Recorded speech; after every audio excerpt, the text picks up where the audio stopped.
Two messages for you today from God's heart, on my heart, to your heart. And it comes from Job 22. I think most of us know the story of Job, but let me quickly recap. Job was a truly righteous man. He loved God and lived to please God. And God took notice of him, and he was impressed with him, and he was so proud of him. But you know what? There's someone else that also took note of the situation, and that was Satan. But he came to God, and remember, he's the accuser. And he said, no ways, this guy will not love you if you remove this hedge of total protection around him. He just serves you because of your protection. And for some reason, God said, right, Satan, I will show you. I will show you. Take a shot at him, but you're not allowed to kill him. You're not allowed to take his life. And then, all of calamity struck Job. He lost his children. He lost his possessions. He lost his health. I mean, it was so bad that his wife even said to him, listen, Job, just curse God and die. But you know what? Job did not do that.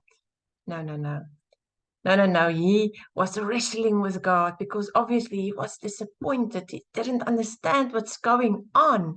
He's used to this hedge of protection around him, and he loves God, and he has a heart to serve him, and he can't understand why everything would now just go wrong.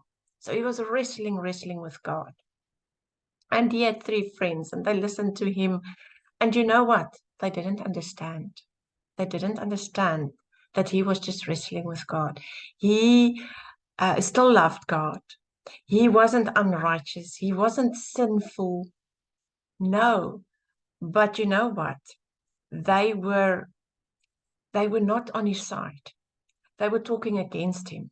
And here in Job 22, one of his friends was really coming against his character, telling him that he was thinking too much of himself and he's not really such a righteous man, and that everything that is happening was because God was judging him for whatever things that he has been doing wrong. But you know what? He didn't know what was going on. He didn't know what happened behind the scenes. The friend didn't know about the conversation between God and Satan. So this friend, probably very well-meaning, was totally missing the mark.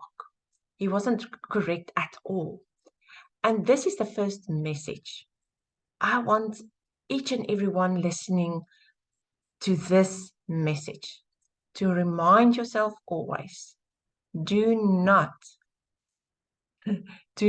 have your mouth full of judgmental words towards other people. A lot of Christians really have a problem with this because they so often say, yes, this is happening to that person, or this sickness has come upon somebody because their life isn't right, or there's sin in their lives. And you know what? And then oftentimes, those are the most beautiful Christians, with sincere hearts, living just to please God.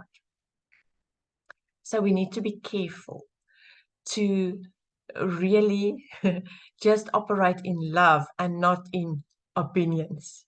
Because so often some Christians, they have a little bit of spiritual arrogance and they think, I have discernment about the situation. But you're not having a discernment, you're having opinions. Yes, there are certain situations where God will give revelation to somebody, that you will have discernment, not to judge somebody, but that you will be able to help a person and encourage them and help them to get free if there's a problem. So the first message then is to operate in love and not in opinions. Right. Now, the last part of Job 22, I'm going to read verse by verse for you. Now here, this friend of Job is actually hitting quite a few great things that we can all learn from in whatever situation we are and for whatever reason we are there. Because if you've made mistakes, you can change your way and you can turn towards God. And if you are serving God with a pure heart and you feel you are still sitting in circumstances that you cannot understand and you're disappointed and you feel that as if you are wrestling with God, how and what and when and what is happening, be encouraged by this word today. Job 22, verse 21 to 30. Acquaint yourself with him now and be at peace. Thereby good shall come to you. Wow, what better advice can anybody give you than to acquaint yourself with God? Just to trust him and to find your peace in him and to know that the plans that he has for you are good plans, and just to rest in his peace and waiting for the good to manifest. Verse 22, please receive instruction from his mouth and lay up his words in your heart. Get wisdom, get insight, get instruction from the Lord. Make sure you are in the word daily, because that is where you're going to get your instruction. And those are the words that you must really treasure inside your heart. Now, if you return to the Almighty, you shall be built up. If you put away unrighteousness far from your tents. So yes, if you turn to God and you turn away from any wrongdoing, that is what you need to do. But in this case, we know poor old Job, he didn't even do anything wrong. So the advice of his friend was a little off, but we can still learn quite a bit here. Because yes, turning to God, that is our answer. Whether we turn away from wrong things to God, or whether we just turn away from disappointment and heartache and sadness because of the situation we are in and turn to God. Never turn away from God, no matter what your circumstance. Lay your treasure in the dust, the gold of Ophir among the stones of the brooks. The Almighty will be your treasure and precious silver to you. So don't make anything or anybody your treasure. God is your treasure. Don't find your treasure in money, in stuff, in a house, or even in your job. Your treasure is God, and he is your source, and he gives you strength to work and to do whatever you need to do. But let him be first in your life. For then you will delight yourself in the Almighty and shall lift up your face to God. So it's so important to find your joy in the Lord. And when you make him your treasure, you will be able to do it. You will be able to lift your head up and find your joy in him and not be crushed and pressed down because of situations and circumstances. You shall make your prayer to him and he will hear you. You shall pay your vows. So I want to encourage you today. God hears your prayer. He hears your prayer. Turn to him, fill your heart with him, make him your treasure, and he will hear your prayer. He wants to answer your prayers. He really does. Now listen to this part.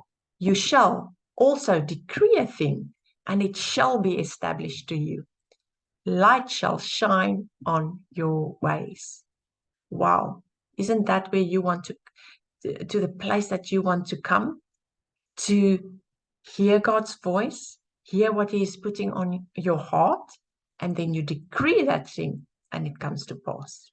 So now we're not just talking about decreeing just worldly ambitions. It's really listening to the Lord, what he is putting in your heart, and then deciding, yes, this is it, and I decree it, I declare it, and it will come to pass.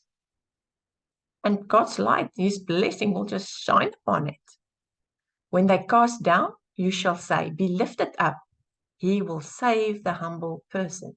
So you will then even come into a position where you are encouraging other people that are down, other people that are feeling depressed. Then you will become the encourager. He will even deliver him who is not innocent. Yes, he shall be delivered through the cleanness of your hands. Wow. So when you are living righteously before the Lord, when you are making him your treasure, when you are hiding his words in your heart, when you are finding your joy in the Lord, when you start encouraging other people,